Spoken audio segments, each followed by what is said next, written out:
ஆண்டவர் என்னுடைய இருதயத்திலே கொடுத்த ஒரு வசனம் 27ஆம் சங்கீதம் 5ஆம் வசனம். The word which the Lord gave in my heart is from Psalm 27 verse 5. 27ஆம் சங்கீதம் 5ஆம் வசனம். Psalm 27 verse 5. தீங்கு நாளில் அவர் என்னை தம்முடைய கூடாரத்தில் மறைத்து என்னை தமது கூடார மறைவிலே ஒளித்து வைத்து என்னை கன்மலையின் மேல் உயர்த்துவார். For in the time of trouble he shall hide me in his pavilion. In the secret place of his tabernacle he shall hide me. He shall set me high upon a rock. இன்னொரு முறை வாசிக்கிறேன். Let me read it again. தீங்கு நாளில் அவர் என்னை தம்முடைய கூடாரத்தில் மறைத்து என்னை தமது கூடார மறைவிலே ஒளித்து வைத்து என்னை கன்மலையின் மேல் உயர்த்துவார். For in the time of trouble he shall hide me in his pavilion. In the secret place of his tabernacle he shall hide me. He shall set me high upon a rock. கர்த்தருடைய பரிசுத்த நாமத்திற்கு மகிமை உண்டாவதாக. Glory be to the holy name of God. சங்கீதக்காரனுடைய வாழ்க்கையிலே எப்படி மகிழ்ச்சியான வெற்றியுள்ள நாட்களை அவன் கண்டானோ அதே போல தீங்கு நாட்களையும் அவன் காண வேண்டியிருந்தது. Like how the psalmist experienced a joyful and a glad days in his life, similarly he has also to go through the time of trouble in his life. இந்த தீங்கு நாட்களை அவன் சந்திக்கிறதற்கான இடம் எங்கிருந்து வந்தது, இந்த தீங்கு நாள் எங்கிருந்து வந்தது என்பதை அவன் முதலாவது நமக்கு காண்பிக்கிறார். Here the psalmist first identifies from where the troublesome time came upon him. இந்த தீங்கு நாள் எங்கிருந்து வந்ததென்றால் 2ஆம் வசனத்திலே வாசிக்கும்போது சத்துருக்கள் பகைஞர் என்ற கூட்டத்தை அவர் நமக்கு காண்பிக்கிறார். When you read from where the troublesome time came upon him, verse 2 he says it came from his enemies and foes. 11ஆம் வசனத்துல எதிராளிகள் என்கிற கூட்டத்தையும் அவர் சுட்டி காட்டுகிறார். And in verse 11 he also highlights it is from his enemies. இந்த தீங்கு நாள் தன்னுடைய தவறுகளால் வரவில்லை. This troublesome time did not come because of his mistake. அது வெளியிலிருந்து எக்ஸ்டர்னல் ஃபோர்சஸ், இது வெளியிலிருந்து வந்த ஒரு சதி, ஒரு முயற்சி, அந்த எதிராளிகள் சத்துருக்கள் செய்த கிரியைகளால் பின்விளைவாக வந்த தீங்கு நாள். So this time of trouble it came from an external force as a result of the consequences that done by his enemies. கர்த்தருடைய நாமத்திற்கு மகிமை உண்டாவதாக. Glory be to the name of the Lord. இந்த தீங்குகளை செய்த சத்துருக்கள், எதிராளிகள், பகைஞர்கள் எப்படிப்பட்டவர்கள்? How were these enemies, foes and adversaries who did this trouble to him? இவர்கள் எப்படிப்பட்டவர்கள்? Who were these troublemakers? 2ஆம் வசனத்திலே படிக்கும்போது verse 2 says இந்த சத்துருக்களும் பகைஞர்களும் பொல்லாதவர்கள் என்று எழுதியிருக்கிறது. Here it says these enemies, foes or the adversaries, these troublemakers are wicked. இதை ஆங்கிலத்தில் துன்மார்க்கர் என்று எழுதியிருக்கிறது. So in English it means that they are wicked. இந்த தீங்கு செய்தவர்கள் நல்லவர்கள் அல்ல. These people who troubled him were not good. இவர்களுடைய தன்மையே துன்மார்க்கத்தில் வாழ்வது. Their very nature is to live in wickedness. அப்போ இவர் சொல்லுகிறார், யார் எனக்கு இந்த தீங்கு செய்தார்கள், எப்படிப்பட்டவர்கள் தீங்கு செய்தார்கள்? So he says, who are these troublemakers? What kind of people who did this trouble to him? ஆனால் ரொம்ப முக்கியமா இன்றைக்கு ஆண்டவரனை கவனிக்கும்படி வைத்த காரியம், இந்த தீங்கு நாள் என்பதை எப்படி நாம் அர்த்தம் காணுவது? But the most important thing the Holy Spirit made me to read today is what the time of trouble means. இந்த தீங்கு நாளை எப்படி அடையாளம் காண்பது? How to identify what the time of trouble means. 3 காரியங்களை இந்த தீங்கு நாளுக்கு நாம் அர்த்தம் காணும்படி வேதத்தை நாம் கவனிக்கும் போது நாம் கண்டுபிடிக்கலாம். So when we read the word of God, we can find the meaning in 3 ways as what the time of trouble means. 3 விதமான தீங்கு நாட்கள் ஒரு தேவனுடைய பிள்ளைக்கு விரோதமாக வரலாம். So a person of God may encounter 3 kind of time of troubles. முதலாவது 2ஆம் வசனத்துல பார்க்கிறோம். Number 1 in verse 2. இந்த சத்துருக்களால், பகைஞரால், பொல்லாதவர்களால் வந்த தீங்கு நாள் எப்படி வந்தது என்று கேட்டால், how did this trouble come to him through this wicked people?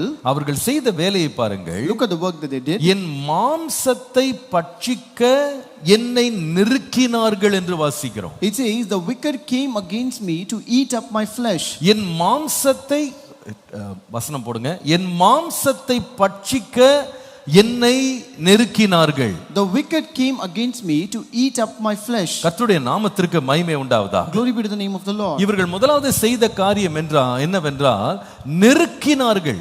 The first thing that they did was they came against him. என்ன நெருக்கம்? What kind of affliction? மாம்சத்தையே பட்சிக்கிற அளவுக்கு நெருக்கினார்கள். So they distressed and afflicted him to the point to eat up his flesh. இது மாம்சத்தை பட்சிக்கிறதுனா என்ன அர்த்தம்? What do you mean by eating up the flesh? அது மனிதர்களை தின்கிறார்கள். மனிதர்களை பற்றி நம்ம கேள்விப்பட்டிருக்கிறோம். So we have also heard about these cannibals who eat people. ஆனா தாவீதை யாரும் மாம்சத்துல கடிச்சதோ அல்லது அவனை தின்பதற்கு அல்லது அவனை சாப்பிடுவதற்கு முயற்சித்தவாறு நம்ம எழுத்தின் பிரகாரமா பார்க்க முடியாது. But here we don't read anything literally as if they came or they devoured him physically. தன்னுடைய சத்துருக்கள் எல்லாம் நரபலி வாங்குறவங்க மனுஷர்களை சாப்பிடுகிறவர்கள் அவர் சொல்லல. He did not say that the enemies were cannibals. ஆனால் அவர் ஒரு வார்த்தை மாம்சத்தை தின்கிறவர்கள் என்று சொல்றார். என் மாம்சத்தை பட்சிக்க என்னை நெருங்கினார்கள் சொல்றாரு. He says they did not eat my flesh but they came against me to eat up my flesh. இதற்கு விளக்கம் என்ன தெரியுமா? What do you mean by that? நீங்கள் மீகாவின் புத்தகம் 3ஆம் அதிகாரம் முதல் 3 வசனங்களை வாசித்தால், when you read Micah chapter 3 verses 1 to 3, நான் சொன்னது யாக்கோபின் தலைவர்களே, இஸ்ரவேல் வம்சத்து அதிபதிகளே, நியாயம் இன்னதென்று அறிவது உங்களுக்கு அல்லவோ அடுத்தது. ஆனாலும் நன்மையை வெறுத்து தீமையை விரும்பி அவர்கள் மேல் இருக்கிற அவர்களுடைய தோலையும் அவர்கள் எலும்புகள் மேல் இருக்கும் அவருடைய சதையும் பிடுங்கி என் ஜனத்தின் சதையை தின்று அவர்கள் மேல் இருக்கிற அவருடைய தோலை உரிந்து கொண்டு அவர்கள் எலும்புகளை முறித்து பானையிலே போடும் வண்ணமாகவும் இறைச்சியை கொப்பரைக்குள்ளே போடும் வண்ணமாகவும் அவைகளை துண்டிக்கிறார்கள் என்று வாசிக்கிறோம். And I said, hear now, O heads of Jacob, and you rulers of the house of Israel, is it not for you to know justice, you who hate good and love evil, who strip the skin from my people and the flesh from their bones, who also eat the flesh of my people, flay their skin from them, break their bones and chop them in pieces like meat for the pot, like flesh in the cauldron. அவர்களுடைய சதையை பிடுங்கி என் ஜனத்தின் சதையை தின்கிறார்கள் அப்படின்ற வார்த்தைக்கு அர்த்தம் என்னன்னு பார்க்கிறோம். We read the meaning of the word who also eat the flesh of my people. அது முதலாம் வசனத்துல வாசிக்கிறோம். We read in verse 1. நியாயம் இன்னதென்று அறிவது உங்களுக்கு அல்லவோ அடுத்தது. ஆனாலும் நன்மையை வெறுத்து தீமையை விரும்புகிறார்கள். Is it not for you to know justice, you who hate good and love evil? அப்போ மாம்சத்தை பட்சிக்கிறவர்கள் அப்படின்னா அவர் யாரை காண்பிக்கிறார் என்றால் நியாயத்தை புரட்டுகிறவர்கள் அல்லது அநியாயம் செய்கிறவர்கள். So he identifies and marks the people who eat the flesh as injustice. தீங்கு நாள் என்பதை அவர் முதலாவது எதை காண்பிக்கிறார் என்றால் என் நியாயத்தை என்னை விட்டு பறித்து எனக்கு அநியாயமான கிரியைகளை செய்கிறவர்கள். So the first thing that he says about the time of trouble is the fierce work of injustice. ஒரு தீங்கை எப்படி கொண்டு வர்றாங்கன்னு கேட்டா, நியாயமா காரியங்கள் நடந்துட்டு இருக்கும்போது காலத்தை தங்களை கையில எடுத்து நியாயத்தை புரட்டி என் மாம்சத்தையே தின்கிறது போல எனக்கு தொந்தரவு கொடுக்கிறார்கள். So when the things are going well, they take the time into their hands and make it as a troublesome time and they fiercely work towards injustice towards me. ஒரு குறிப்பிட்ட இடத்தில் ஒரு நேரத்தில் நியாயம் எடுத்துக்கொள்ளப்படும் போது அநியாயம் அங்கே ஆளுகை செய்யப்படும் போது அது பெரிய தீங்கு நாளாய் மாறுகிறது. At one point of time when the justice is taken away from that place and when injustice rules over, that becomes great time of trouble. ஆனால் வேதம் நமக்கு தெளிவாக சொல்லுகிறது நம்ம அநியாயம் அல்ல நியாயம் செய்யும்படி அழைக்கப்பட்டிருக்கிறோம். But the Bible says very clearly we are not called to do injustice but justice. லேவியராகமம் 19:15 வாசித்து பாருங்கள். Leviticus 19 and verse 15. நியாய விசாரணையில் அநியாயம் செய்யாதிருங்கள். You shall do no injustice in judgment. சிறியவனுக்கு முகதாட்சண்யம் செய்யாமலும் பெரியவனுடைய முகத்துக்கு அஞ்சாமலும் நீதியாக பிறனுக்கு அல்லது அயலானுக்கு நியாயம் செய்ய வேண்டும். You shall not be partial to the poor nor honor the person of the mighty. In righteousness you shall judge your neighbor. ஏன் கர்த்தர் நாம நியாயம் செய்யணும்னு விரும்புகிறாரு? Why does the Lord desire that we should do justice? விசேஷமாக சிறியவனுக்கு முகதாட்சண்யம் பண்ணக்கூடாது. Especially you should not be partial to the poor, பெரியவனுடைய முகத்துக்கு பயப்படக்கூடாது, or you should not fear the person of the mighty, நீதியாக தீர்ப்பு செய்ய வேண்டும். but you have to do righteously judge them. ஏன் தெரியுமா? You know why? நீங்கள் மன்னித்துக் கொள்ளுங்கள், உபாகமம் 32ஆம் அதிகாரம் 4ஆம் வசனத்தை வாசிப்பீர்களானால், When you read Deuteronomy 32 and verse 4, நம்முடைய தேவனை குறித்து எழுதியிருக்கிறது, it is written about our God, அவர் வழிகள் எல்லாம் நியாயம், for all his ways are justice, அவர் நியாய கேடு இல்லாத சத்தியமுள்ள தேவன், and he is a God of truth and without injustice. அவர் நீதியும் செம்மையுமானவர். Righteous and upright is he. கர்த்தருடைய பரிசுத்த நாமத்திற்கு மகிமை உண்டாவதா. Glory be to the holy name of நாம் God. ஆராதிக்கிற தேவன் நீதி கேடு செய்யாதவர். Our God whom we worship is a God without injustice. அவர் நீதி உள்ளவர். He is a just God. ஆனால் பிரசங்கி இந்த பூமியை அவர் பார்க்கும் பொழுது அவர் எழுதுறாரு, But when the preacher looks at this earth and the earth, he writes, நீங்கள் பிரசங்கியின் புத்தகம் 3ஆம் அதிகாரம் 16ஆம் வசனத்தை பார்க்கும் பொழுது, when you read Ecclesiastes chapter 3 and verse 16, சூரியனுக்கு கீழே நான் நியாயஸ்தலத்தை கண்டேன், அங்கே அநியாயம் இருந்தது. moreover I saw under the sun in the place of judgment wickedness was there. நீதி ஸ்தலத்தையும் கண்டேன், அங்கே அநீதி இருந்தது என்று எழுதுகிறார். And in the place of righteousness iniquity was there. அப்போ ஒரு காலம் ஒன்று வருது. எப்படிப்பட்ட காலம்னு கேட்டா, இது நியாயத்திற்கு காலம் இல்ல, அநீதிக்கு காலம் பேர் போயிருக்கிறது. So there comes a time where there is no time or good time for this justice, and it is a time of injustice. எங்க தேடினாலும் நியாயம் கிடைக்கல. Wherever you seek you don't find any justice. எல்லா இடமும் அநியாயம் தான் தழைத்து நிற்கிறது. And you find injustice all over the place. ஆனால் இது தேவனுக்கு பிரியமானது அல்ல. But this is not pleasing to God. நீங்கள் எரேமியாவின் புத்தகம் 22ஆம் அதிகாரம் 13 முதல் 14 வசனங்களை வாசிப்பீர்களானால், If you read from Jeremiah chapter 22 verses 13 and 14, தனக்கு விஸ்தாரமான வீட்டையும் காற்று வீசும் விசாலமான மேலறைகளையும் கட்டுவேன் என்று சொல்லி பலகணிகளை தனக்கு திறந்து கேதுரு பலகைகளை வைத்து ஜாதிலிங்க வர்ணம் பூசி அநீதியினாலே தன் வீட்டையும் அநியாயத்தினாலே தன் மேலறைகளையும் கட்டி தன் அயலான் செய்யும் வேலைக்கு கூலி கொடாமல் அவனை சும்மா வேலை வாங்குகிறவனுக்கு ஐயோ. woe to him who builds his house by unrighteousness and his chambers by injustice, who uses his neighbor's service without wages and gives him nothing for his work, who says, I will build myself a wide house with spacious chambers and cut out windows for it, paneling it with cedar and painting it with vermilion. அநியாயமா வாழ்றது, அநீதி செய்யறதுக்கு ஒரு விளக்கம்னா இது ஒரு நல்ல விளக்கம். So if you want to give an explanation for unrighteousness and injustice, this is a good explanation.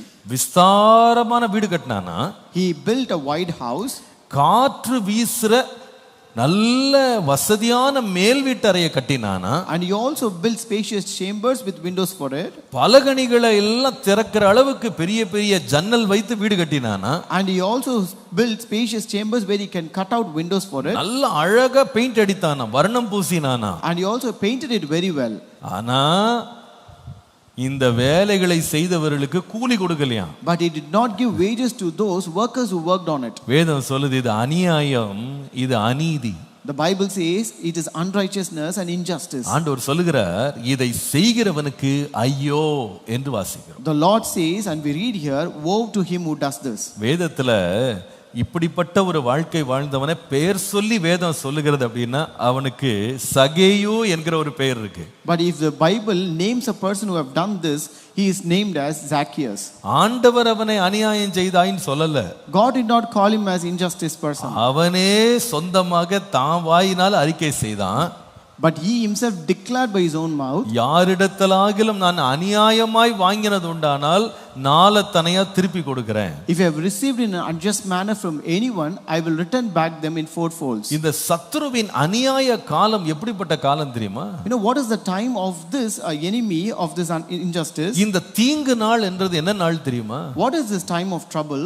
எனக்கு வேலை வாங்குனாங்க, They extracted work from me, தங்களுக்கென்று வசதியானவைகளை கட்டி கொண்டாங்க, and they also built comfortable and spacious things for them. என் வேர்வையினால லாபம் சம்பாதித்தாங்க, They also earned profit out of my sweat, என்னுடைய கஷ்டத்துல அவங்க இன்பம் அனுபவித்தாங்க, and they enjoyed pleasure in my efforts. எல்லா நன்மையும் பெற்ற பிறகு எனக்குரிய நியாயமான கூலியை எனக்கு கொடுக்கவில்லை. And having received all the goodness from me, they did not pay me in a correct way. கர்த்தருடைய பரிசுத்த நாமத்திற்கு மகிமை உண்டாவதாக. Glory be to the holy name of God. ஒரு வேலை செய்கிறவன் ஒரு இடத்துல போய் வேலை செய்யும் போது அவன் என்ன எதிர்பார்ப்போடு ஏக்கத்தோடு வேலை செய்கிறான் என்றால் தன் வேலைக்கு கூலி கிடைக்கும் என்ற எதிர்பார்ப்போடு தான் வேலைக்கு போகிறான். Whenever a laborer or a worker goes and works, he always goes with an earning that he will receive something for the work that he does. தன்னை வேலைக்கு அமர்த்துகிற எஜமானை அவன் நம்புகிறான். He also trusts his boss who gives him that employment. அந்த எஜமானை பார்த்தீங்கன்னா கூலி கொஞ்சம் கொடுப்பான், ஆனா அவன் கட்டுகிற வீட்டை பார்த்தீங்கன்னா அவன் கட்டுகிற மாளிகையை பார்த்தீங்கன்னா ரொம்ப பெருசா இருக்கும்.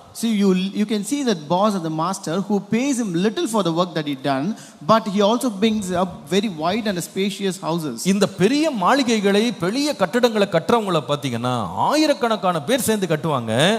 ஆனால் அவ்வளோ பேருடைய வேலையின் பலனை ஒரே ஒரு மனுஷனோ ஒரு குடும்பமோ அனுபவிக்கும். When you look at these palaces or the big buildings that are constructed, many thousands of people come together to build that house, but all the benefits of that building is being experienced by only one person. இவன் கட்டுவான் ஆனால் வாழ முடியாது. He will build it but he cannot live in that. இவன் அதை பார்ப்பான் ஆனால் அதில் வசிக்க முடியாது. He can see that but cannot dwell in that. அதில் எந்த காரியத்தையும் இவன் சுதந்திரிக்க முடியாது. And he cannot inherit anything out of it. அவன் வீட்டை கட்டி கட்டி கட்டி ஒவ்வொரு இடமா போகும்போது அவனுக்கு என்ன எதிர்பார்ப்புனா ஒவ்வொரு பணிக்கும் எனக்கு கூலி கிடைக்கும். As he keeps on building houses and moves from one to another, he always earns and expects some wages for it. பொதுவாக கூலியை கொடுத்து வேலை வாங்குவதில்லை, வேலை வாங்கி கூலி கொடுப்பார்கள். Generally they don't pay and then extract work. First they extract work and then pay them. அப்ப முதல்ல வேலை செஞ்சணும், வேலைக்கு அப்புறமா என்ன கிடைக்கும்?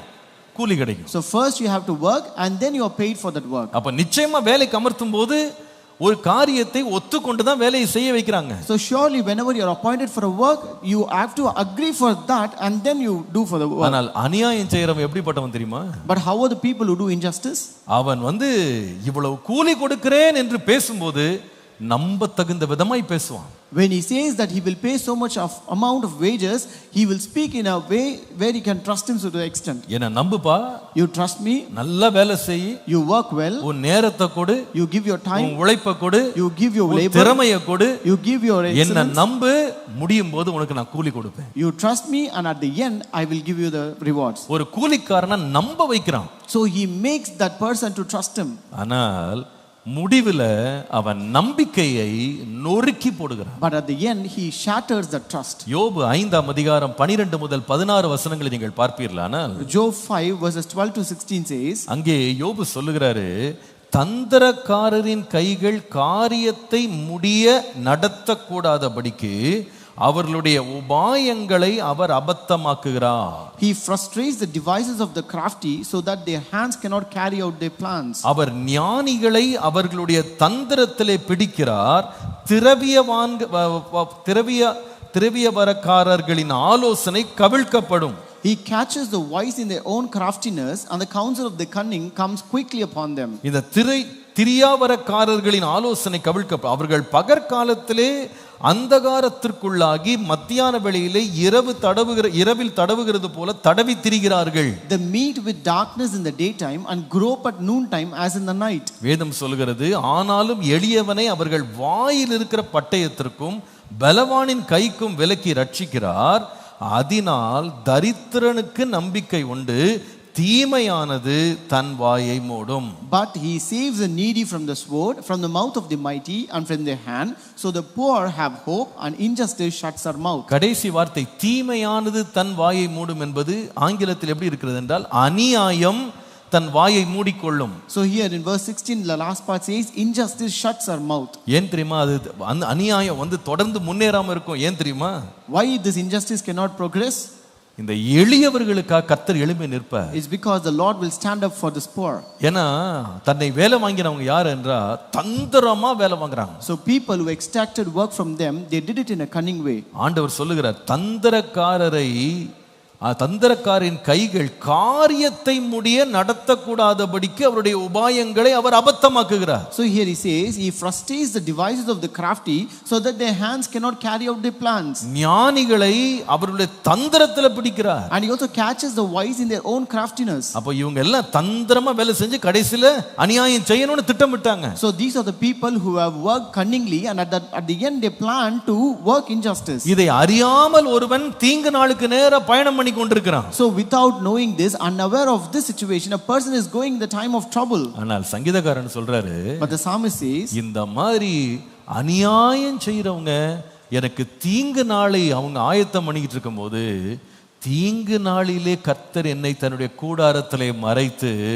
தேவன் தம்முடைய கூடாரத்திலே ஒளித்து வைத்து கர்த்தர் என்னை கன்மலையின் மேல் உயர்த்துவார். Here psalmist says, when this wicked trying to take me to the time of trouble, but in the time of trouble the Lord shall hide me in his pavilion, in the secret place of the tabernacle he shall hide me, he shall set me upon a rock. ஞானமா என்கிட்ட பேசி என்கிட்ட வந்து அநியாயத்தை செய்யலாம் என்று நினைக்கிறவர்களுக்கு முன்பாக ஞானிகளை அவருடைய தந்திரத்திலே கர்த்தர் பிடிப்பார். In front of the people who try to act wisely and try to cheat me and do the injustice, the Lord will catch the wise in their own craftiness. இந்த மாதம் கர்த்தருக்குள்ள விசுவாசிங்க.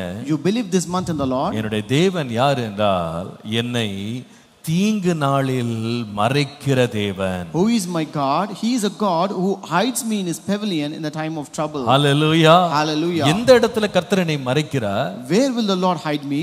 எனக்கு விரோதமாக அநியாயம் செய்யும்படி கிரியைகள் நடக்கும்போது கர்த்தர் என்னை தன்னுடைய கூடாரத்திலே மறைப்பார். The Lord will hide me in his pavilion when fierce work of injustice happen against me. இந்த அநியாயம் எனக்கு எதிராக பின்னப்படுகிறது என்று நான் அறியாமல் ஒரு அறியாதவனாக நான் என்னுடைய நாட்களை நான் கடத்தி கொண்டு போகும்போது when I lead my life unknowing unaware that this injustice being netted over me, கர்த்தர் எனக்காக மறைவிடத்தை உண்டு பண்ணி தீங்கு என்னை அணுகாதபடி காக்கிற தேவனாய் இருக்கிறார். we have a God who actually prepares a pavilion for me and hides me in his pavilion. Hallelujah. Hallelujah. தாவீதை ஒருமுறை அவனுடைய எஜமானாகிய சவுல் ராஜா தீங்கு நாளுக்கு நேராக நடத்தி கொண்டிருந்தான். Once there was a time when this Saul, who was the master of David, who took him to the time of trouble. அவன் என்ன செய்தான், ஒரு நாள் தாவீதை பார்த்து சொல்லுகிறான், என் மகளை நீ திருமணம் பண்ணணும் அப்படின்னா நீ வந்து இத்தனை பெலிஸ்தியர்களை கொன்று வரணும்னு சொல்லுகிறான். One day he says, in order to marry my daughter you have to kill so many Philistines. நீ பாருங்க, அப்ப தாவீதுக்கு வந்து இப்ப என்ன இப்ப பெரிய உற்சாகம் வந்துருச்சுன்னா, கோலியாத்தையே நம்ம கொன்னுட்டோம், இந்த பெலிஸ்தியர்களுடைய தலைவனே நம்ம கொன்னுட்டோம், இத்தனை பெலிஸ்தியர்களை கொல்றது பெரிய காரியம் இல்லைன்னு இவர் ஓடுறாரு. So now David was so excited and he was encouraged, we have killed Goliath and these Philistines are nothing, so we can kill them, and he ran for that. தாவீதுடைய மனதில் என்ன தெரியுமா, நாம நம்முடைய வீரத்தை காண்பித்து நாம ராஜாவுடைய பெண்ணை நாம திருமணம் பண்ணணும் அவர் நினைச்சாரு. So the intention of David is that I can showcase my valor and I can also marry the daughter of the king. ஆனா ராஜாவுடைய மனசுல என்ன பிளான்னு கேட்டா, but what was the plan that was hidden in the heart of the king? இவன் இப்படி சண்டைக்கு போகும்போது இந்த சத்துருக்கள் கையில இவன் மாட்டுவான். He will be caught in the hands of the enemies when he goes for that battle. சத்துருக்கள் அவன் மேல் மேற்கொள்வார்கள். And these enemies will overcome him. இவன் தப்பிக்க முடியாது. He cannot escape. இவனை கொன்று போடலாம். And we can kill him.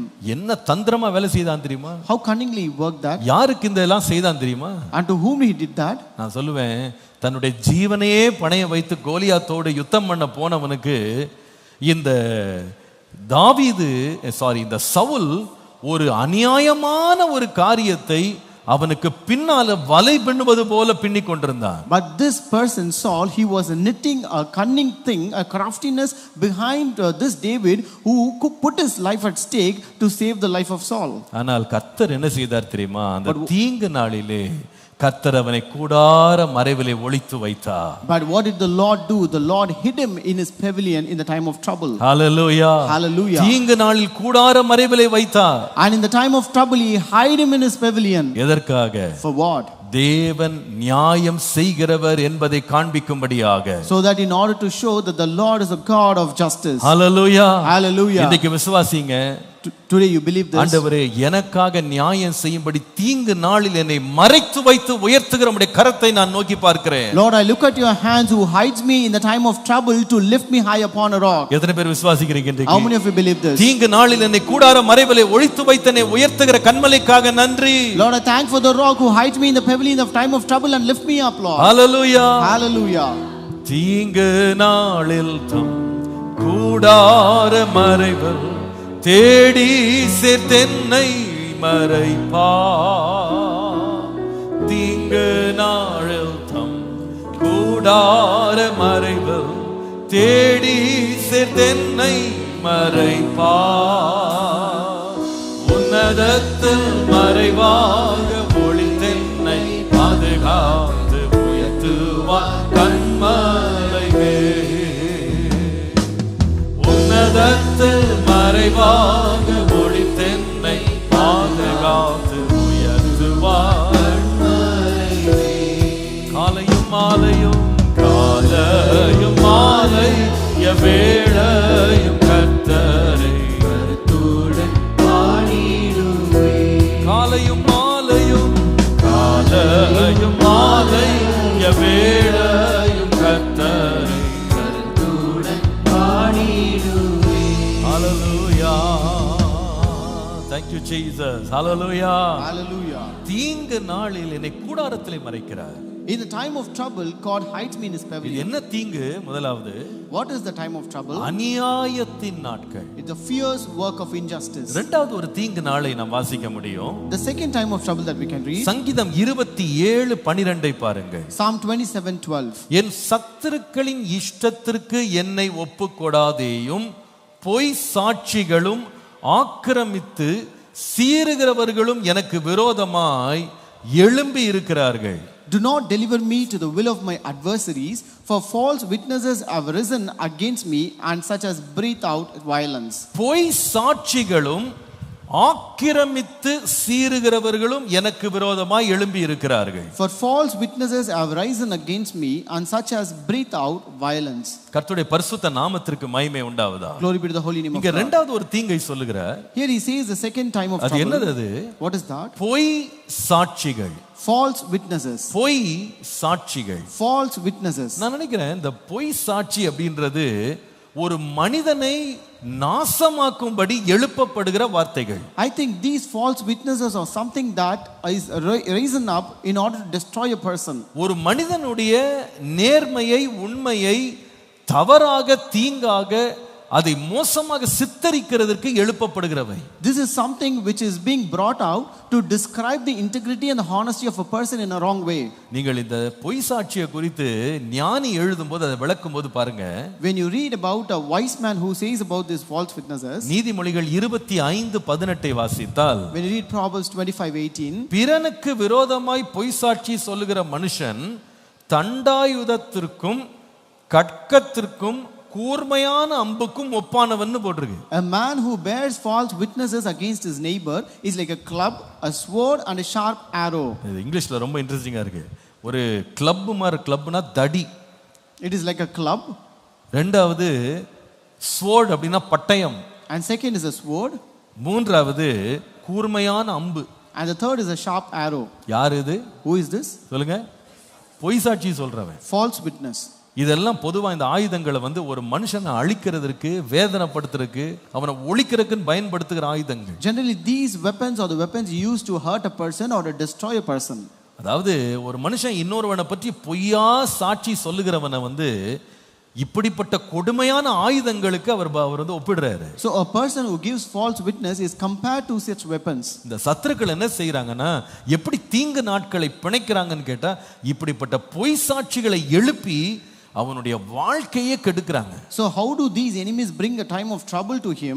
They rise up false witnesses against him and bring this trouble to him. இந்த பொய் சாட்சியை குறித்து பைபிள் சொல்லும் பொழுது, when the Bible says about false witnesses, நீங்கள் யாத்ராகமம் 20ஆம் அதிகாரம் 16ஆம் வசனத்தை வாசிக்கும்போது, Exodus 20 and verse 16 says, தேவன் கொடுத்த 10 கற்பனைகள் ஒரு கற்பனை என்னவென்றால், பிறனுக்கு விரோதமாய் பொய் சாட்சி சொல்லாதிருப்பாயாகன்னு சொன்னார். one among the 10 commandments which God gave is, you shall not bear false witness against your neighbor. நீங்கள் யாத்ராகமம் 23ஆம் அதிகாரம் 1ஆம் வசனத்தை வாசிக்கும் போது, when you read Exodus 23 and verse 1, அபாண்டமான சொல்லை ஏற்றுக்கொள்ளாயாக கொடுமையுள்ள சாட்சிக்காரனாய் இருக்க ஆகாதவனோட கலவாயாகன்னு போட்டிருக்கு. it says, you shall not circulate a false report, do not put your hand with the wicked to be an unrighteous witness. பொய்யான ஒரு காரியத்தை பரப்பக்கூடாது. You shall not circulate a false witness, பரப்புகிறவனோட சேரவும் கூடாது. and you should also to not acquaint with such person. நீங்கள் நீதிமொழிகள் 6ஆம் அதிகாரம் 16ஆம் வசனம் வாசிக்கும் போது, When you read Proverbs 6:16, கர்த்தர் வெறுக்கிற 6 காரியங்கள் அருவருப்பான 7 காரியங்கள்னு சொல்லும் பொழுது, here when it says these 6 things the Lord hates, yes, 7 are an abomination to him. அந்த 7ல பட்டியல்ல ஒரு காரியம் என்னன்னு கேட்டீங்கன்னா 19ஆம் வசனத்துல அபத்தமான பொய் சாட்சி என்று வாசிக்கிறோம். One among the 7 things we can read in verse 19, a false witness who speaks lies. அபத்தம் பேசும் பொய் சாட்சி. A false witness who speaks lies. இது கர்த்தர் வெறுக்கிறார். இது கர்த்தருக்கு அருவருப்பானது. The Lord hates this and this is an abomination to God. இந்த பொய் சாட்சி சொல்றத வேதம் ரொம்ப கண்டிப்பாக எதிர்க்கிறது.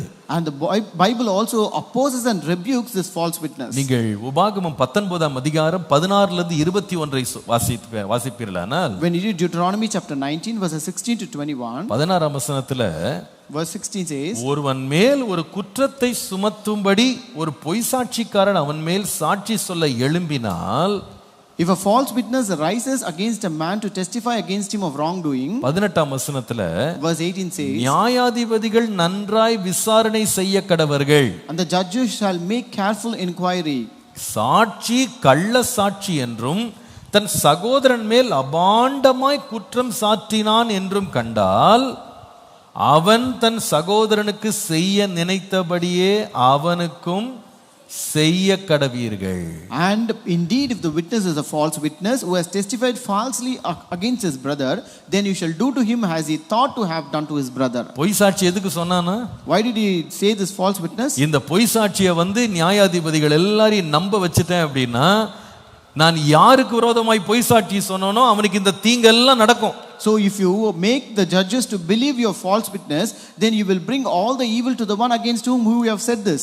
இல்லாததை இருக்கிறது போல சொல்றது, saying something which is not existing as though existing, நடக்காததை நடந்தது போல பிணைக்கிறது, as if you are crafting things like things which have not at all done has been done. நோக்கம் என்ன? What is the purpose? இவன் நல்லா இருக்க கூடாது, so that he should not be good. அவன் தீங்குக்குள்ள போய் மாட்டணும். He should be caught into evil. அவ்வளவு சில பேர் அந்த ஒரு மோசமான ஒரு சுபாவம் உங்களுக்கு இருக்கு. Some people have such a bad character. ஒருவரோடு நல்ல பழகுகிறது போல பழகிவிட்டு, they will acquaint with the person in a very good manner, மற்றவர்களிடத்துல போயிட்டு அவர்களை பற்றி இல்லாத பொல்லாதெல்லாம் சொல்லி பிணைத்து விடுவார்கள். and they will speak all evil against him to the other people. அவங்களுக்கு பிடிச்சிருச்சுன்னா அவங்க செய்யாத நன்மையை கூட செஞ்சாங்கன்னு சொல்லிட்டு வந்துருவாங்க. If they like that person, they will say whichever he has not done good as if he has done. அப்படியே வானபரியந்தம் புகழுவாங்க. And they will just appreciate him to ஒரு ஆளை பிடிக்கல அப்படினா, but if they don't like a person, அவங்க உடனே use பண்ற ஒரு ஆயுதம் என்ன தெரியுமா? what is the weapon that they use? அவர்களை பற்றிய பொய்யான செய்திகளை பரப்புவது. They spread all false report against him. அது ஒரு தடி எடுத்துட்டு சுத்துற மாதிரி. It is like taking a club and roving around. பட்டயத்தினால வெட்றது போல. It is like cutting through a sword. ஒரு கூரான அம்பை வீசுவது போல. It is like throwing a sharp arrow. சமுதாயத்தில் அவங்க நடமாட முடியாதபடி அவருடைய நற்பெயரை கெடுக்கிற கிரியைகளை ஒரு பொய் சாட்சிக்காரன் சொல்லுகிறார். A person who bear false witness will do things so that this person cannot move around with good reputation in the society. சில பேர் தாங்க செய்ய நினைத்த சாதித்த நினைத்த காரியங்களை ஒருவர் செய்கிற வரைக்கும் நல்ல பிள்ளையா இருப்பாங்க. So some people will remain calm and good until the other person who does not do things which they want to achieve. தாங்க செய்ய நினைத்த அல்லது அவங்க செய்ய விரும்பின ஒரு காரியத்தை ஒரு மனுஷன் செய்ய மாட்டேங்கிறாரு, அவர் சம்மதிக்க மாட்டேங்கிறாருன்னு உடனே அவரை பற்றிய எல்லா தீங்கான காரியங்களை எல்லாரிடத்திலும் பரம்ப செய்கிறார். But if they disagree or if they don't like to do which these people want to do, then they start spreading false report about them. அது நடந்திருக்கவே நடந்திருக்கு. That would have not at all happened. பொய் அவ்வளவு அழகா பின்னுவார்கள். But they will just beautifully bring out those lies. ஒரே ஒரு நோக்கம் என்ன? What is the only purpose? இவனை சீரழிக்க வேண்டும். To destroy them. இவன் தலை எழும்பவே கூடாது. So that he should not rise up again. இவனுடைய பெயரை கெடுக்க வேண்டும். They have to bring a bad reputation. இவனை பற்றிய நற்பெயரை முழுவதும் அழித்து விட வேண்டும். And you have to spoil his good reputation. வேதம் சொல்லுது, நியாயாதிபதிகள்ட்ட பொய்யான சாட்சியை சொல்றாங்களாம். So here the Bible says they come to the judges and bear this false witness. கர்த்தர் சொல்றாரு, 2-3 சாட்சி இல்லாம எதையுமே நீங்க நிர்ணயம் பண்ணாதீங்க. The Lord says you should not confirm anything without 2 or 3 witnesses. இந்த பொய் சாட்சி சொல்ல வந்தவனை பொய் சாட்சி சொல்லிட்டான் அப்படி நீங்க கண்டுபிடிச்சிட்டீங்க அப்படின்னா, And if you find out that this person who came to bear witness is a false witness, இந்த பொய் சாட்சி சொல்லி ஒரு மனுஷனுக்கு என்ன கேடு செய்யணும்னு அவங்க நினைச்சாங்களோ அதே கேட சொன்னவனுக்கு செய்யுங்க. you have to do the same evil to the one against whom this false witness was born. இன்னொரு விதமா சொன்னா, In other words, இவன் என்ன தீங்கு செய்யணும்னு நினைச்சானோ அந்த தீங்கை அவனை கொஞ்சம் அனுபவிக்க வைங்க.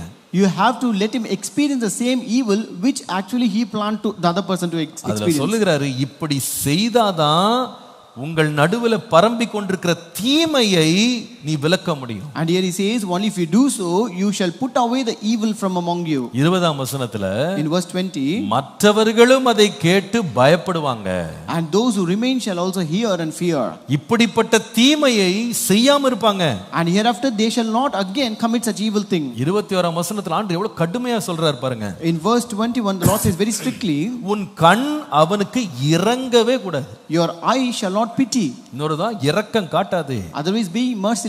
ஜீவனுக்கு ஜீவன், கண்ணுக்கு கண், பல்லுக்கு பல், கைக்கு கை, காலுக்கு கால் கொடுக்கப்படணும். Life shall be for life, eye for eye, tooth for tooth, hand for hand, and foot for foot. அர்த்தம் என்ன? What does it mean? பொய் சாட்சி சொல்லி அவன் உயிரை எடுக்கணும்னு நினைச்சாங்களா, அவன் உயிரை எடுத்துரு. So if they want to take away the life of the other person through false witness, then you have to take his life. பொய் சாட்சி சொல்லி அவன் கண்ணுக்கு ஏதாவது தீங்கு செய்யணும் அப்படின்னு நினைச்சாங்களா, இவன் கண்ணை எடுத்து விட்டுரு. If that person want to hurt his eye by bearing false witness, then you have to hurt the eye of this person. அவன் கையையோ காலையோ தரித்து போடணும்னு பிளான் பண்ணியிருந்தாங்களா, அவன் பொய் சாட்சி சொல்லி இவன் கையை இவன் காலை என்ன பண்ணு, தரிச்சு போடு.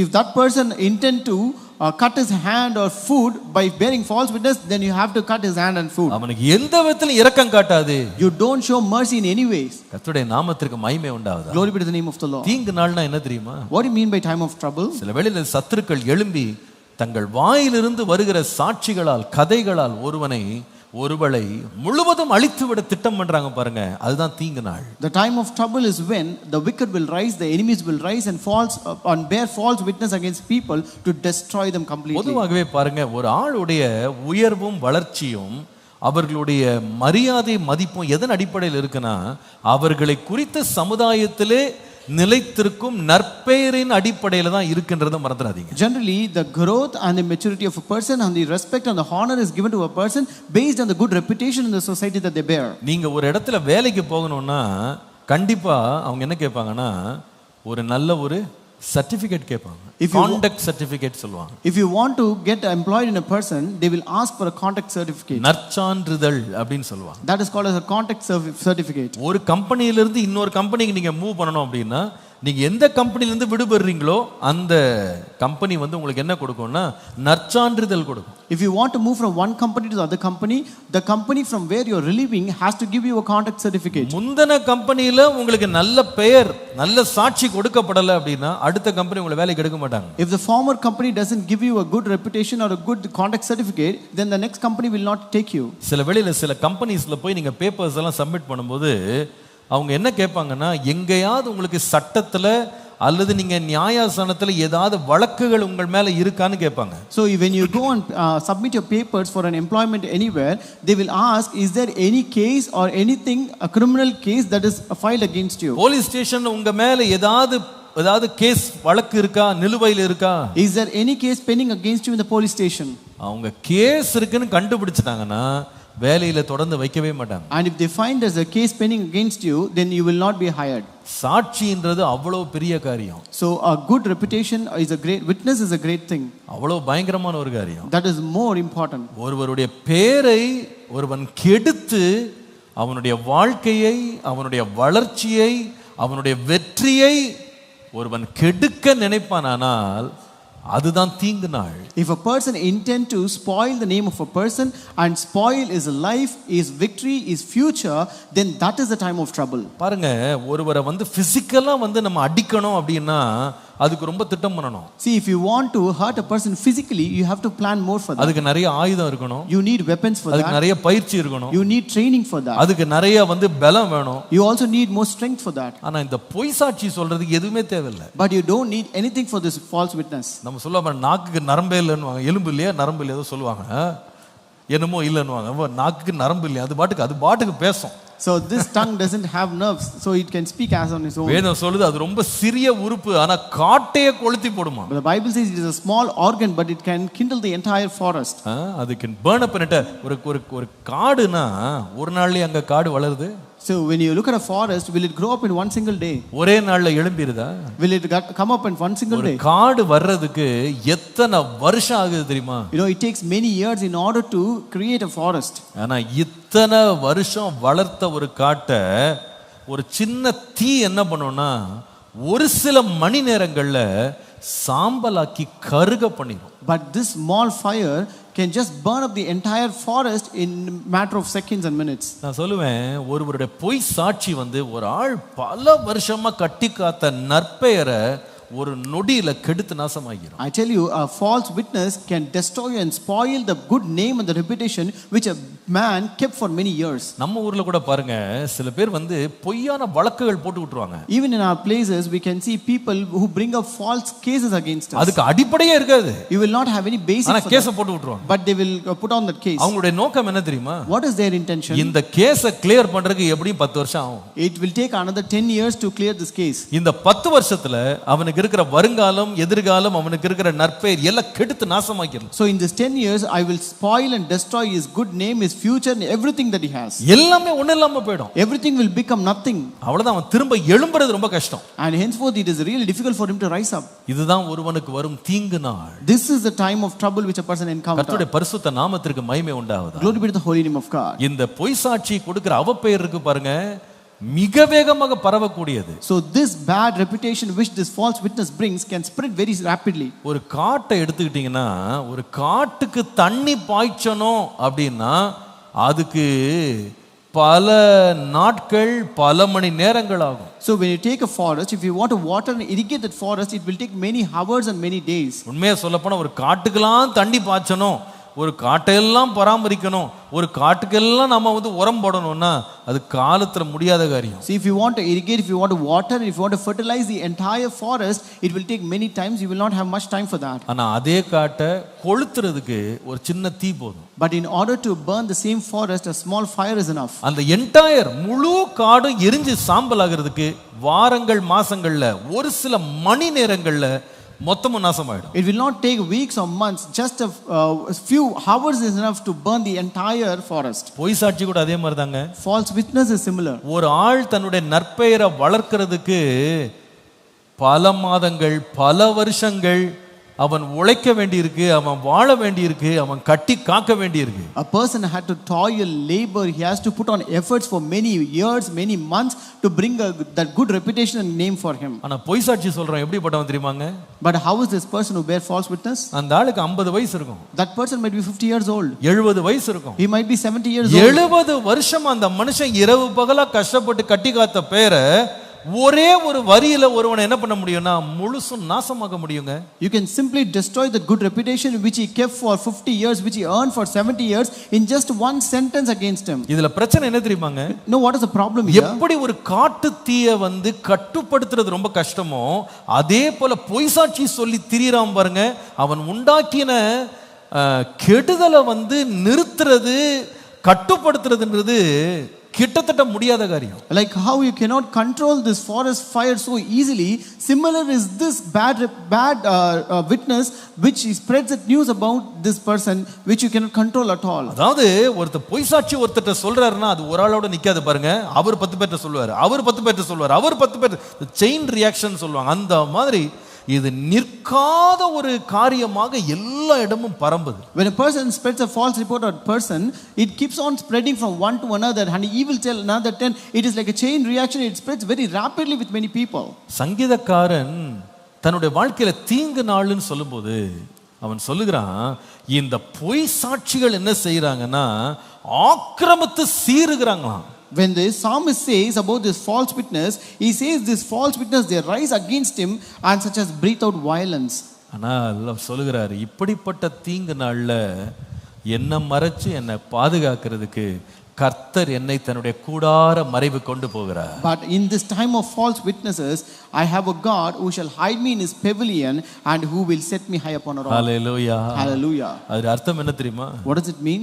நமக்கு விரோதமாக பொய் சாட்சி சொல்லி நம்மை அழிக்கலாம்னு நினைக்கும் போது கர்த்தர் நம்மை தம்முடைய கூடார நிழலுக்கு கொண்டு வந்து கன்மலையின் மேல் கர்த்தர் நம்மை உயர்த்துவார். When people intend to bear false witness against us and try to destroy us, the Lord will bring us in his pavilion and hide us in his pavilion and set us upon a rock. Hallelujah. Hallelujah. இந்த மாதம் விசுவாசிங்க. You believe this month? சத்துருக்கள் எனக்காக தீங்கு நாளை அவங்க திட்டம் பண்ணி ஆயத்தம் பண்ணி என்னை ஒன்றுமில்லாம ஆக்கணும்னு நினைக்கும் போது கர்த்தர் என்னை காப்பாற்றினதுனால அந்த தீங்கு என்னை ஒன்றுமே செய்யவில்லை. When enemies try to plan and prepare a day of trouble, a time of trouble for me in order to destroy me completely through false witness, that evil cannot do anything to me because the Lord hides me. இந்த பொய் சாட்சிகளா கொண்டு வருகிற தீங்கு நாளுக்கு என்னை விலக்குகிற உம்முடைய நன்மைக்காக நன்றி ஆண்டவரே. Lord, thank you, Lord, for delivering from this time of trouble of false witness. எத்தனை பேர் விசுவாசி கர்த்தர் என்னை மறைக்க வல்லவர்? How many of you believe the Lord is able to hide you? கர்த்தர் என்னை மறைக்க வல்லவர். The Lord is able to hide me. அவங்க பரம்ப செய்யணும்னு நினைக்கிற செய்திகள் பரம்பாதபடி கர்த்தர் தடுக்கிறவர். The Lord is able to obstruct those false witness or report that is spreading against me. Hallelujah. Hallelujah. பாருங்க, இந்த ஃபாரஸ்ட் ஃபயர் பத்தி பேசும்போது என்ன சொல்றாங்க தெரியுமா? When you speak about this forest fire, they say இந்த காட்டு தீ பரவாம தடுக்கிறதுக்கு ஒரு வழி என்ன தெரியுமாங்க? what is the important way to prevent or control this forest fire? அவங்க என்ன செய்வாங்களா, சுற்றி இருக்கிற ஒரு பகுதி என்ன பண்ணுவாங்கன்னா, இந்த ஃபாரஸ்ட் டிபார்ட்மெண்ட் இவங்களே போய் எரிச்சு விட்டுருவாங்களாம். சுற்றி இருக்கிற பகுதி ஒரு வளையம் போல, ஒரு ரிங் போல அப்படி எரிச்சு விட்டுருவாங்களாம். So they will just fire and burn the place around that forest fire in a ring shape manner. அவங்க என்ன பண்ணுவாங்கன்னா, இவங்களே ஒரு கண்ட்ரோல்டு ஃபயரை இவங்களே உருவாக்கிடுவாங்க. So they themselves will create a controlled fire. அப்ப என்ன நடக்கும்? What happens? ஒரு இடத்துல ஒருத்தர் கொளுத்தி விட்டான். So a person has burnt some அது place. பரவலாம் நினைக்கும் போது அதை சுற்றி ஒரு வட்டம் ஏற்கனவே எரிஞ்சு சாம்பலா இருக்கும். So when it is about to spread, there is already a controlled fire that has burnt. அதனால அந்த தீ அதுக்குள்ளே கட்டுப்பட்டுரும், வெளியே போகாது. And because of which it will be controlled within itself and cannot spread more. நான் விசுவாசிக்கிறேன், பொய் சாட்சி சொல்லி நம்மை அழிக்கணும்னு நினைக்கும் போது கர்த்தர் நம்மை சுற்றி ஒரு வளையத்தை ஏற்படுத்தி அது பரவாதபடி காக்க தேவன் வல்லவராய் இருக்கிறார். I also believe when people want to spread false report against us, the Lord will create a ring around us and he will prevent so that it will not spread anymore. பொய் நாவுகளினுடைய தீங்கு நாளுக்கு கர்த்தர் நம்மை காக்க வல்லவராய் இருக்கிறார். The Lord is able to protect us and save us from the tongues of the evil speakers. கர்த்தருடைய நாமத்திற்கு மகிமை உண்டாவதாக. Glory be to the name of the Lord. மூன்றாவது ஒரு காரியம் இருக்கு. Number 3, இந்த தீங்கு நாள் என்றால் என்ன? what do you mean by time of trouble? முதலாவது சொல்லுவேன், அநியாயமான செய்கைகளை செய்வது. Number 1, fierce work of injustice. இரண்டாவது தீங்கு நாள் என்பது பொய் சாட்சிகளை எழுப்பி நமக்கு தீங்கு செய்வது. Number 2, time of trouble is false witnesses. அதே 27ஆம் சங்கீதம் 3ஆம் வசனம் வாசிப்போமானா, When you read Psalm 27 verse 3, எனக்கு விரோதமாக ஒரு பாளையம் இறங்கினாலும் என் இருதயம் பயப்படாது, என்மேல் யுத்தம் எழும்பினாலும் இதிலே நான் நம்பிக்கையாயிருப்பேன். Though an army may encamp against me, my heart shall not fear. Though war may rise against me, in this I will be confident. கர்த்தருடைய பரிசுத்த நாமத்திற்கு மகிமை உண்டாகும். Glory be to the holy name of God. அநியாயமான செய்கைகள், Fierce work of injustice, பொய்யான சாட்சிகள், false witnesses. மூன்றாவது இவங்க எடுக்கிற கையில் எடுக்கிற ஆயுதம் என்ன தெரியுமா? What is the third weapon that they take? தீங்கு நாளை கொண்டு வரும்படி அவங்க பயன்படுத்துற காரியம், அவங்க யுத்தத்தை எடுத்துட்டு வந்து தீங்கு செய்வது. The third weapon these enemies bring in the time of trouble is force of war. அவருக்கு சொல்றத பாருங்க. 3ஆம் வசனத்துல In verse 3 he says, எனக்கு விரோதமாய் ஒரு பாளையம் வந்து இறங்கிருச்சு. and they have encamped, an army may encamp against me. எதற்காக? For what? என் மேல யுத்தம் பண்ணும்படி. So that they may rise a war against me. இந்த யுத்தம் பண்றதுல ஒரு முக்கியமான ஒரு யுக்தி அவங்க பயன்படுத்துறது என்னன்னா, அவங்க எந்த நாட்டுக்கு விரோதமா யுத்தம் பண்ணணும்னு நினைக்கிறாங்களோ சத்துருக்கள் என்ன செய்வாங்கன்னா, முதலாவது அந்த பட்டணத்தை சுற்றிலும் அந்த தேசத்தை சுற்றிலும் பாளையம் இறங்கிடுவாங்க. So the important strategy which they use to bring out a war is, first they will encamp around that city against which they want to wage war. முதலாவது இது அவர்களுடைய வலிமையை காண்பிக்கிறது. This is first shows their strength. இரண்டாவது அவர்களுடைய ஆழமான அல்லது ரொம்ப நுணுக்கமான திட்டமிடுதலை காட்டுது. Number two, it shows their systematic scheming. அப்படியே சுற்றிடுவாங்க, இந்த நாட்டை அப்படியே சுற்றிடுவாங்க. They will just encamp that city entirely. உள்ளே ஆட்களை போக விட மாட்டாங்க, வெளியும் வர விட மாட்டாங்க. They will not let people enter in, or they will not enter people to come outside. அந்த நாட்கள் அப்படி செய்தாங்க. Those days they did so. இந்த நாட்கள்ல பாத்தீங்கன்னா இன்னைக்கு சாங்ஷன்ஸ் அப்படின்னு ஒன்று வச்சிருக்காங்க. அதாவது ஒரு நாட்டுக்கு விரோதமாக அவங்க போடுகிற பொருளாதார தடைகள். Today they have something called sanctions, where they stop or they bring obstructions of products to that country. Sanctions பண்ணிடுவாங்க, பொருளாதார எக்கனாமிக் சாங்ஷன்ஸ் கொண்டு வருவாங்க. அதனால அந்த நாடு என்னதான் வேலை செஞ்சாலும், எவ்வளவுதான் அவங்க வந்து ப்ரொடியூஸ் பண்ணாலும் எங்கேயும் விற்கவும் முடியாது, பொருளை வாங்கவும் முடியாது. So they will bring an economic sanction where no matter how much they produce, they cannot export or import. அவங்க கையில நிறைய பொருளாதாரத்தை வளர்க்கிற நிறைய காரியங்கள் இருக்கலாம். They might be having many things in order to increase their economy. உதாரணமா பாருங்க, சில நாடுகள்ல எண்ணெய் வளம் இருக்கும், எண்ணெய். So some nations will have this oil. ஆனா பொருளாதார தடை வந்துருச்சு, அந்த அந்த எண்ணெய் அவங்க விற்கவும் முடியாது, அவங்களுக்காக எதையும் வாங்கி கொள்ளவும் முடியாது. But when economic sanctions happen, they cannot export this oil or they cannot import oil from anyone. அவங்களுடைய பேங்கிங் சிஸ்டம் மொத்தத்தையும் அப்படியே முடக்கிடுவாங்க. And they will confiscate the entire banking system. கொஞ்சம் கொஞ்சமா அவங்களுக்கு இருக்கிற எல்லா சேமிப்பும் ஒன்றில்லாம குறைஞ்சு அவங்க ஏழையாகி அப்படியே அந்த அரசாங்கம் கவிழ்ந்துரும். Slowly they bring down all their economy, their bank balance, everything, and at last they become poor and they have nothing. The government will be totally collapsed. ஒரு ஆயுதம் செலுத்தாம அப்படியே அந்த வல்லமையை, அவர்களுடைய மேன்மையை அப்படியே தூசி கொண்டு போயிடுவாங்க. So without enforcing any kind of force against them, they bring all their strength down. இதற்கு ஒரு நல்ல சம்பவத்தை பைபிள்ல வாசிக்கும் போது, when you read a very good example from the Bible for this, 2 ராஜாக்கள் 25ஆம் அதிகாரம் முதல் 3 வசனங்களை வாசித்து பார்த்தால், when you read 2 Kings chapter 25 first 3 verses, ராஜ்யபாரம் பண்ணும் 9ஆம் வருஷம் 10ஆம் மாதம் 10ஆம் தேதியிலே பாபிலோன் ராஜாவாகிய நேபுகாத்நேச்சாரும் அவனுடைய எல்லா இராணுவமும் எருசலேமுக்கு விரோதமாய் வந்து அதற்கு எதிரே பாளையம் இறங்கி சுற்றிலும் அதற்கு எதிராக கொத்தளங்களை கட்டினார்கள். Now it came to pass in the 9th year of his reign, in the 10th month, on the 10th day of the month, that Nebuchadnezzar king of Babylon and all his army came against Jerusalem and encamped against it, and they built a siege wall against it all around. அப்படியே சிதேக்கியா ராஜாவின் 11ஆம் வருஷம் மட்டும் நகரம் முற்றுகை போடப்பட்டிருந்தது. So the city was besieged until the 11th year of King Zedekiah. பாருங்க, சிதேக்கியா ராஜா ஆண்ட 9ஆம் வருஷம் 10ஆம் மாதத்துல முற்றுகை ஆரம்பிச்சது. So they started this encamping in the 9th year of his reign in the 10th month. எது வரைக்கும் முற்றுகையா? 11ஆம் வருஷம். அப்படின்னா கிட்டத்தட்ட ஒரு வருஷத்துக்கு மேல முற்றுகை போடப்படுது. So this siege happened till the 11th year of the King Zedekiah. 3ஆம் வசனம் பாருங்க. This third verse, 4ஆம் மாதம், அதாவது 11ஆம் வருஷத்தினுடைய 4ஆம் மாதம் 9ஆம் தேதியிலே பஞ்சம் நகரத்திலே அதிகரித்து தேசத்தின் ஜனத்துக்கு ஆகாரம் இல்லாமல் போயிற்று. by the 9th day of the 4th month, the famine had become so severe in the city that there was no food for the people of the land. என்ன மாதிரி வேலை செஞ்சாங்க பாருங்க. See how they worked out. அப்படியே கொத்தளங்களை கட்டிட்டு சுத்தி வந்து அப்படியே உட்கார்ந்துட்டாங்க. அந்த நேபுகாத்நேச்சாருடைய சேனை வந்து எருசலேமை சுற்றி அப்படியே சூழ்ந்துட்டாங்க. So this army of Nebuchadnezzar, they encamped against the city and they built a siege wall against it. ஒரு அம்பு பாயல, ஒரு பட்டயம் வீசப்படல. No arrow was thrown, no sword was brought in. ஒரு சண்டை ஆரம்பிக்கல. No war started. செய்த வேலைனா சுத்தி ரிங் மாதிரி உட்கார்ந்துட்டாங்க. They just encamped around them like a ring. ஒரு வருஷத்துக்கு மேல அப்படியே உட்கார்ந்து பார்த்துட்டு இருக்காங்க, நீங்க என்ன செய்யற பார்க்கலாம். For more than a year they were sitting like that and they were watching them. தேசத்துல பஞ்சம் வந்தது. And famine came into the land. சத்துருக்கள் நம்மளை கொண்டு வர்ற தீங்கு நாள்ல ஒரு தீங்கு என்ன தெரியுமா? இதை போல யுத்தத்தையும் நம்மை சூழ்ந்து அவர்கள் பாளையம் இறங்கி நம்மை அப்படியே வளர விடாமல் நம்மை நெருக்குகிற சூழ்நிலை. So this time of trouble is that these enemies will bring such kind of encamping around us and they will stop us from growing beyond. சில வேளையில வாழ்க்கையில சில சூழ்நிலைகள் இருக்குங்க. Sometimes there are certain situations in our life. அது எப்படிப்பட்டதுன்னு சொன்னா, அவங்க டான்ஜிபிளா நம்ம வந்து கண்டுபிடிக்கத்தக்கதாக எதையுமே அவங்க செய்யாதது போல இருக்கும். So it will be like it will appear as if tangible and where we cannot find anything. அப்படியே business as usual எல்லாமே நடந்து கொண்டிருக்கிறது மாதிரி தெரியும். Everything will happen as usual. அவங்கள போய் கேட்டீங்கன்னா நாங்க அம்பு ஒண்ணு எய்யலையே, They will say, we did not throw any arrow, நாங்க பட்டையெல்லாம் ஒண்ணு எய்யலையே, we did not bring any sword against you, நாங்க ஒண்ணு உங்களுக்கு விரோதமா எதுவும் செய்யலையே, we did not do anything against you, நாங்க எங்க வேலையை பார்த்துட்டு இருக்கிறோம், we were minding our own business. நீங்க சும்மா ஏன் எங்களை குற்றம் கண்டுபிடிக்கிறீங்க? Why do you find fault with us? நாங்க உங்களுக்கு விரோதமா எதுவுமே பண்ணல. We did not do anything against you. ஆனா என்ன பண்ணாங்க தெரியுமா? But what did they do?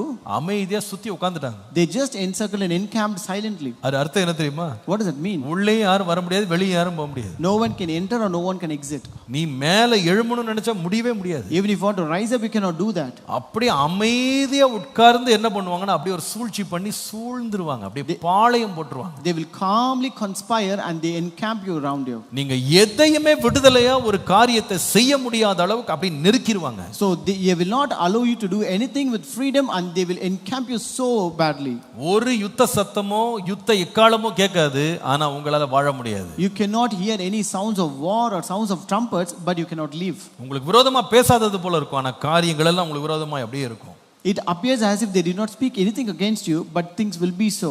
வளர முடியாதபடி அப்படியே முடக்குவார்கள். You will be totally brought down. You cannot grow up நீ anymore. எப்படி வளர்ற நான் பார்க்கிறேன். I will see how you will grow up. நீ எப்படி விஸ்தரிக்கிற நான் பார்க்கிறேன். Let me see how you will spread out. இதுக்கு மேல எல்லையை தாண்ட முடியாது. And you cannot cross the border anymore. சுத்தி நாங்க எல்லாம் ரெடியா இருக்கிறோம். And we are ready around you. நீ ஏதாவது ஒரு மூவ் பண்ணா நாங்க உன்னை அழிப்போம். If you make another move, then we will destroy you.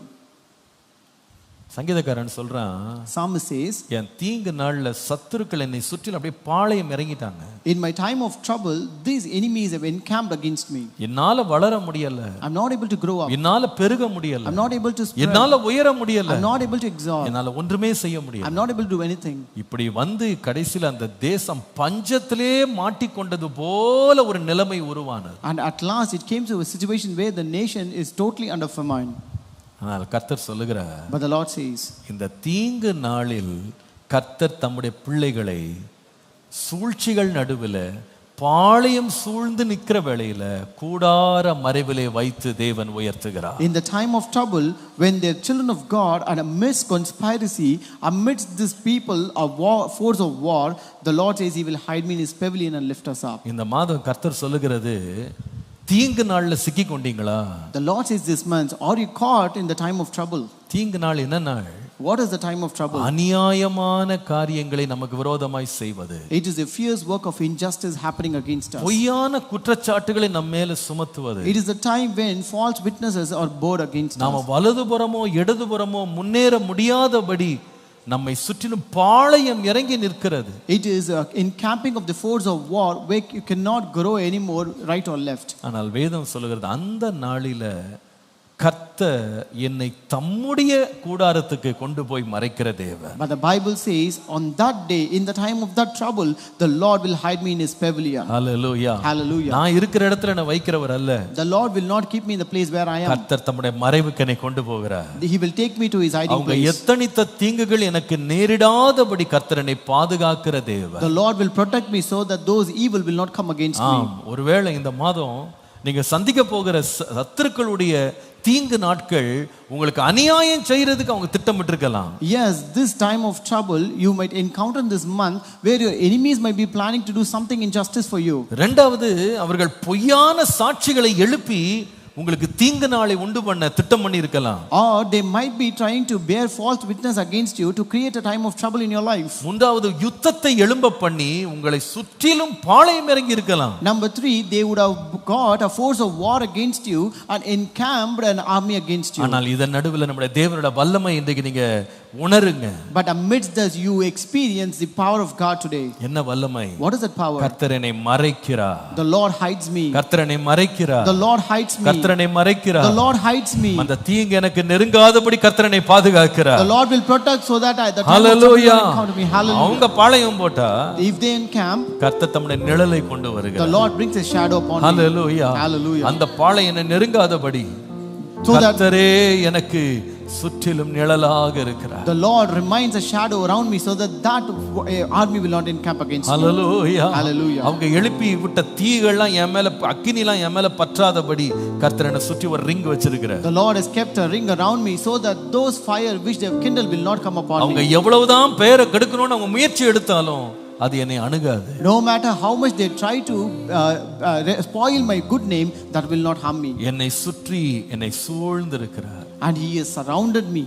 எத்தனை பேர் விசுவாசிக்கிறீங்க இன்னைக்கு? How many of you believe this? கர்த்தாவே என்னை உம்முடைய கூடாரத்துல மறைக்கிறதற்காக நன்றி. Lord, thank you for hiding me in your pavilion, Lord. என்னை மறைத்து பாதுகாத்து உயர்த்த போகிறதற்காய் நன்றி. Lord, thank you for hiding me, protecting me and exalting me, Lord. எல்லாரும் எழும்பி நிற்போமா? Let us all stand up. ஹalleluya Hallelujah. ஹalleluya Hallelujah. ஹalleluya Hallelujah. ஹalleluya. கொஞ்ச நேரம் ஆண்டவரை விடுதலையோடு ஸ்தோத்திரம் பண்ணுவோம். Let us all keep praising God for some time. விசுவாசத்தோடு ஸ்தோத்திரம் Let us பண்ணுவோம். praise God with faith. கர்த்தர் என்னை சுற்றிலும் பாளையம் இறங்கி என்னை பாதுகாக்கிறவர். The Lord will bring an army around me and he will also protect me. அநியாயமான செய்கைகள் என் மேல படாதபடி என்னை ஒண்ணும் தாக்காதபடி கர்த்தர் என்னை சுற்றிலும் வேலி அடைக்கிறவர். The Lord also fence me around so that fierce work of injustice will not harm me. பொய்யான சாட்சிகள் என்னை கெடுத்து விடாதபடி கர்த்தர் என்னை பாதுகாக்கிறவர். The Lord protects me so that false witnesses will not harm me. என்னை சுற்றிலும் பாளையம் இறங்கி யுத்தத்தை கொண்டு வந்தாலும் கர்த்தர் நம்மை பாதுகாக்கிறவர். Though they encamp and bring a force of war against me, the Lord will protect me. Hallelujah. Hallelujah. விசுவாசிக்கிறோம், கரங்களை உயர்த்தி கர்த்தரை ஸ்தோத்திரம் பண்ணுங்க. All who believe, lift your hands and praise ஸ்தோத்திரம் God. பண்ணுங்க, ஸ்தோத்திரம் பண்ணுங்க, ஸ்தோத்திரம் பண்ணுங்க. ஹalleluya ஹalleluya ஹalleluya ஹalleluya ஹalleluya ஹalleluya ஹalleluya ஹalleluya.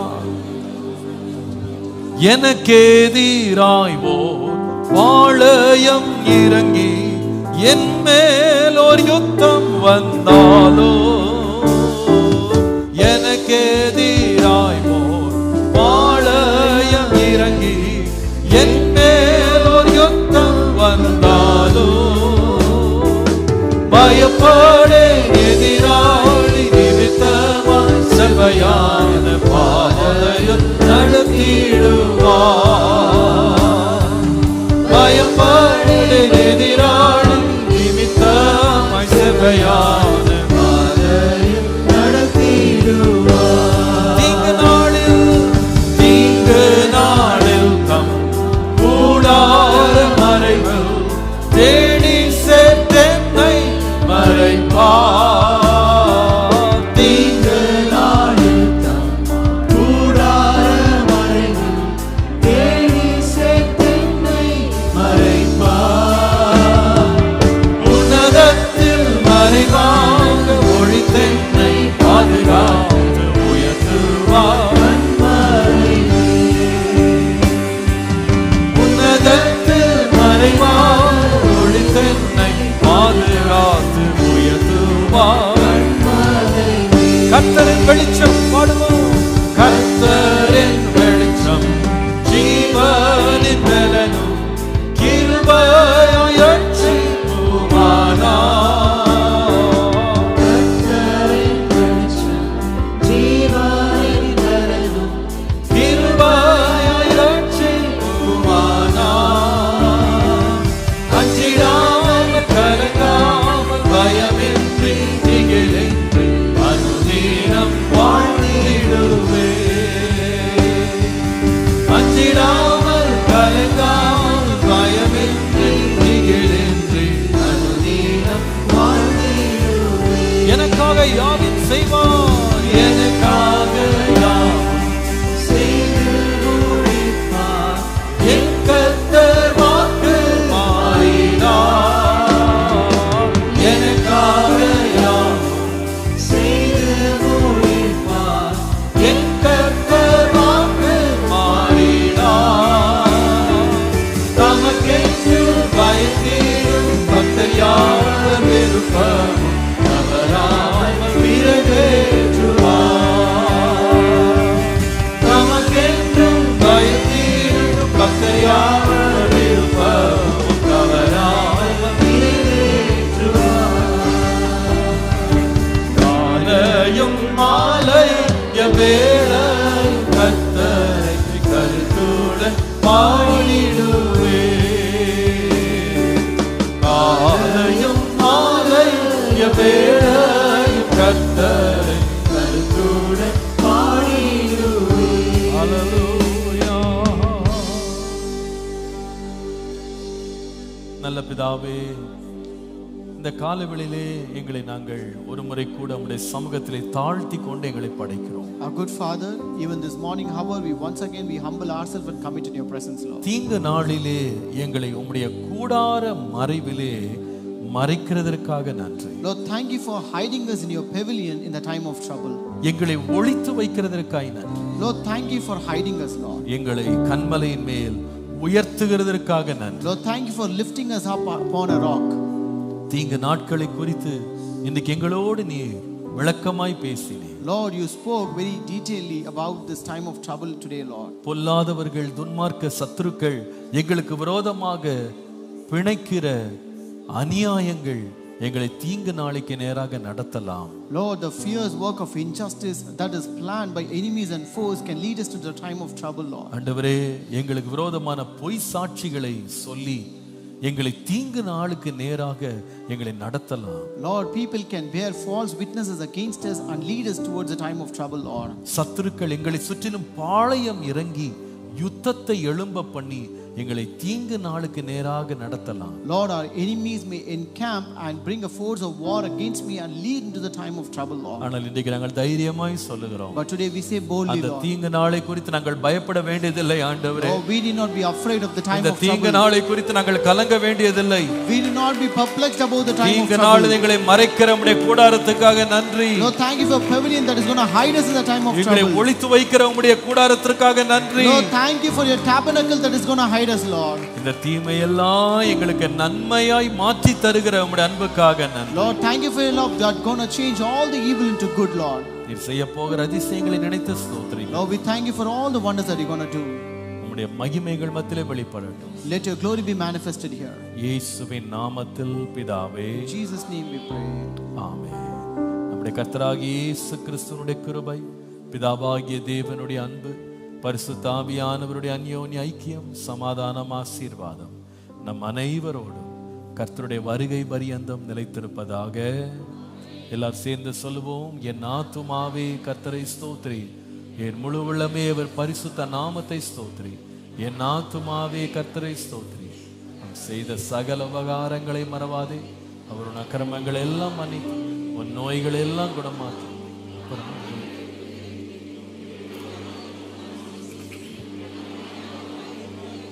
கழுகுக்கு சமானமாய் வயது திரும்ப வால வயது போல் ஆகிறது. ஆமென். Praise the Lord. கர்த்தர் எல்லாரையும் ஆசீர்வதிப்பார். கர்த்தரோடு இருப்பார். சமாதானத்தோடு சென்று வாருங்கள். கர்த்தர் உங்களை வழி நடத்துவார்.